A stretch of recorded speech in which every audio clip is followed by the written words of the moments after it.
לאחר דרך ארוכה, בפסעו תלמידי כיתה ה' כדי לחקות את דרכיו ושיקוליו של דוד לבחירת ירושלים כעיר בירתו, הם גילו כי הסיבה הראשונה זה שזה מקום גבוה, ככה הוא יוכל לבנות את האויבים ומתקפים אותו.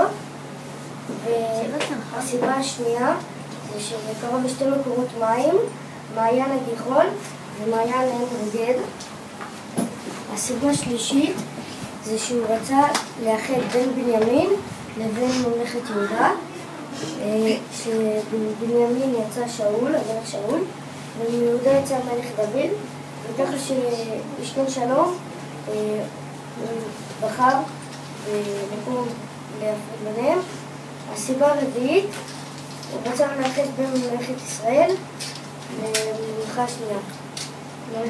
והנה לכם הצצה קצרה לנבחי תהליך העבודה הפורה, אותו חוו תלמידי הכיתה.